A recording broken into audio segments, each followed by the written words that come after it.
ሰላም ሰላም ናይ ዓለም ቻናል ተኸታተልቲ ከመይ ኣኒኹም? ሰላም ዲኹም? ኣነ ሰላም እየ እግዚአብሔር ይመስገን። ከምቲ ኣነ ሰላም ዘለኹም ንስኹም እውን ሰላም ክትኾኑ በዓልቲ ተስፋ እየ። ዓደይቲ ዝኾንኩም ሰብስክራይብ ብምግባር ነባራት ዝኾንኩም ደሞ ከምቲ ኩሉ ግዜ ትገብሩሉ ምብርትታዕ ላይክ ሸር እንዳገበርኩም እተው። እንኳዕ በፅሐኩም ጾም 40 ከዓኒ ጾምና ናይ ሰላም ናይ በረከት ይግበረልና። ብሰላም ጀሚሩ ብሰላም ይፈፅመና።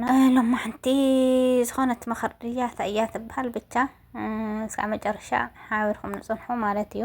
ሰብ ከኣልሊ እያ ትብልና ታርእስቲ ከምቲ ኣቦታትና ዘብልዎ ንእሽተይ ውራይ እሞ ግበር ፈታውኻን ፀላእኻን ክተለሊ ኢኻ ዘብልዎ ንስኻ ድማ ሰብካን ዘይሰብካን ኣብቲ ሕማቕ እዋን ኣለልዮ። ሰብካ ማለተይ እቶም ኣብ ሓጎስካ ዝድብሉ፣ ኣብ ሓዘንካ ዝጠፍኡ፣ ኣብ ዓወትካ ክምለሱ ዝጣቕዑ፣ ኣብ ውድቐትካ ኣስናኖም ገይፆም ዝስሕቁ፣ ብናይ ባጫ ቃላት ዝላገፁ፣ ምእንቲ ኣርሒቕካ ክትለሊ ሰብካ ኣለሊ። ሰብካ ክትለሊ ትኽእል ብከምዚ ዝስዕቡ ተመልከትካ ሰብካ ኣለሊ። ሰብካ ማለት እቲ ኩሉ ግዜ እቲ ቃንዛኻ ቅንዞ ሓወይ ሓፍተይ ዝብለካ ቅድሚ ኩሉ ሰሪዕኻ ኣለልዮ እሞ ምስቶም መቕረበይ ትብሎም ዘይኮንካ ክትስርዖ ናቱ ፍሉይ ቦታ ኣብ ውሽጥኻ ኣቦ። ሰብካ ማለት እቲ ድሃይኻ ክገብር ላዕልን ታሕትን ዝብል ንሱ እዩ ሰብካ ኣለልዮ እሞ ብፍሉይ ዓይኒ ደኣ እምበር ብቲ ናቶም መቕረብ ትብሎም ሰባት ዓይኒ ኣይትጠምቶ። ልዑል ክብሪ ከም ዝግብኦ ፈሊጥካ ድማ ኣኽብሮ። ሰብካ ማለት ኣብ ሓዘንኻን ሽግርኻን ሓዚኑ ኣብ ክንዳኻ ተሸጊሩ ኣብ ጎድንኻ ደው ዝብል ንሱ እዩ እሞ ክብሪ ከም ዝግብኦ ተረዲእኻ ኣኽብሮ። ብኸምዚ መንገዲ ከዓ ሰብካ ኣለሊ።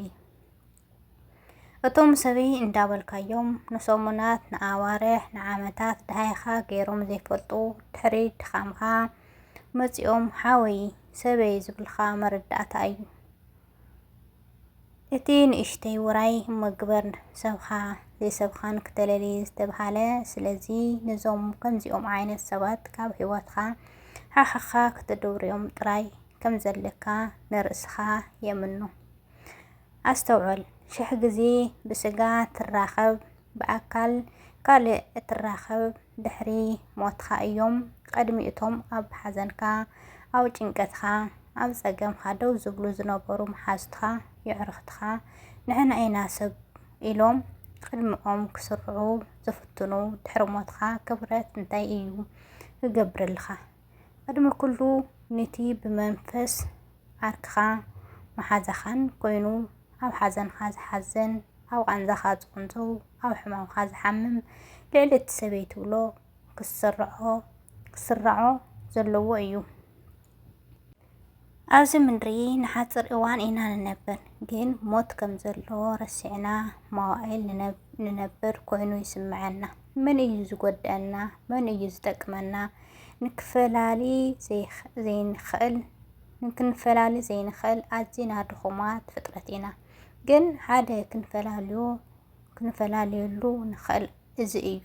ብሕማምካ ዝሕሰም ብፍጹም ሰብካ እዩ። ብቃል በቃ ልዑል ክብሪ ሃቦ። ብቃንዛኻ ዝቕንዞ ናትኻ እዩ ኣምላኽ ዝሃበካ። በቃ ሕቆፎ። ብሓዘንካ ዝሓዝን ኣምላኽ ዝለኣኸልካ ፍጡር እዩ። በቃ ልዕሊ ማንም ድሞ ኣፍቅሮ።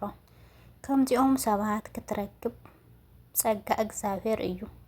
ኣብዚ ዘመን ጥልመት፣ ክሕደት፣ ዘመን ምፍልላይ፣ ጽልኢ ዝኾነ ወቅቲ እቶም ናተይ እትብሎም ሰባት ኣለልዮም። መቓርብተይ ቤተሰበይ ክትብል ነቶም በኣኻ ዝጭንቑ ዝሓዝኑ ዝሓሙን ኣለልዮም እምበር ልዕሊ እቲ መቓርብካ እቲ ብርሑቕ እትፈልጦ ሰብ እዩ ልዕሊ ኩሉ ዝኾነልካ። ኣብዚ እንሪኦ ዘለና እዋን ከቢድ እዩ እሞ ሰብካ ኣለሊ። ዓመፅ ወለዶ ስጋይ ቤተሰበይ ኢልካ ክትቆፅሮ ከም ጨርቂ ዘይሓስበካ ብሂወት ኣለኻን የለኻን ዘይፈልጠልካ ሓደ መዓልቲ ዘኩርካ ዘይፈልጥ ክትዝክር ክትቀርብ ነቶም ቀንዲ ብርሑቅ ትፈልጦም መቃርብካ ሰብኻን ከይትከስሮም ተጠንቀቅ እሞ ኣለልዮም ውህብቶ ናይ ፈጣሪ ምዃኖም ደሞ ኣፀብቕካ ተረዳእ እሞ ልዑል ክብሪ ሃቦም በቃ ኣኽብሮም ኣፍቅሮም ምክንያቱ ናትካ እዮም ተፈጸመ ማለት እዩ ስለዚ እንታይ የኩለኩም ደር ይኸውናተይ ሓደ ግዜሲ ንሕና ዘይጭነቐና ሰብ ንጭነቐሉ ኣበለኻ ኢልና ዘይፈልጥ ሰብ ሓወይ ዋላ ሓውኻ እንታይ ዝባሃል መወለድ ቋንቋ ነው ኢሎም እዞም ዓዲ ሰለስተማ መወለድ ቋንቋ ነው ሓውኻ ስለዝኾነ ወይ ወድናኻ ስለዝኾነ ወይ ሓፍትኻ ስለዝኾነ ዘይኾነሲ ጓና ኮይኑ ምንም በቃ ምንም ዘይትራኸቡ ነው አልሲ ብሓውነት ይኹን ብማንም ዘይትራኸቡሲ ኣበላ እንታይ ትገብርላ ተሐጎስ ተለኻ ዝሐጎስ ተሓዝን ዘለኻ እተለኻ ዝሓዝነልኻ ትጭነቕ ተለኻ ምሳኻ ኮይኑ ዝጭነቕ እዩ ትልዕል በቃ ሰብኻ ወይ ሓውኻ ክትውለ ዘለካ ማለት እዩ ኣነ ሕዚ ብሓውነት ወይ ብምቅርራብ ኣይኣምንን ምክንያቱ ሓወይ ኮይኑ ስለናተይ ቤተሰብ ኮይኑ ስለናተይ ምንም ዘይጭነቐለይና ምንም ዘይፈልጦ በቃ ስኡሉ ጓና ኮይኑ ደሞ ስለናተይ ዝሓስብ ዝጭነቕ ኣነ ክሕጎስ ከለኹ ዝሕጎስ ኣነ ክሓዝን ከለኹ ዝሓዝን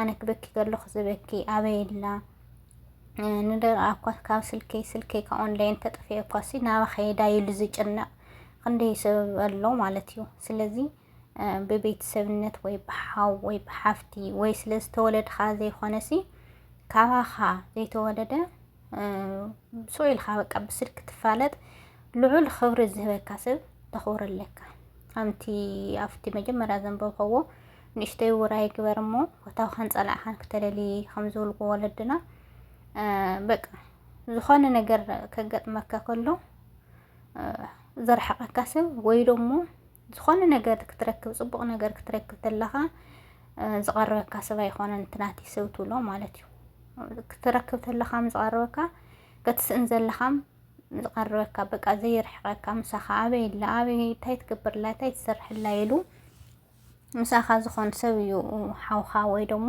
ሰብኻ ዝበሃል ማለት እዩ ስለዚ ትናተይ ትብሎ እቲ ዝቐርበካ በቃ ኣለኒ ኢልኻ ትምክሐሉ ሰብ ደሞ ዝኾነ ነገር ኣጋጢሙካሲ ኣበይ ከም ዘሎ ንባዕልካ ማንሰ ይትፈልጠን ኣበይ በቃ ፅባሕ ንጎ ዝኾነ ነገር ትኾን ተላ ኣሻዓየ ከርሐቃ ኢሉ ዶ ንሓስቦ ነይሩ ኢኻ ትብል ምክንያቱ ብሓደ ናባልዓኻ ናሰተኻ ምናምን ነርካሲ ዝኾነ ችግር ክገጥመካ ከሎሲ በቃ የለን ሰብዝስ የለን በቃ ካብኡ ደሞ በቃ ብስልክ ንባዕሉ ንእሽተን 3-4 መዓልቲ ኣውሪኻ ወይ ተናጊርካ ዘይትፈልጥ ደሞ ኣብ ጎድንኻ ደሞ ክኾን ትሪኦ ደሞ ብጣዕሚ በቃ ትገረም ማለት እዩ ስለዚ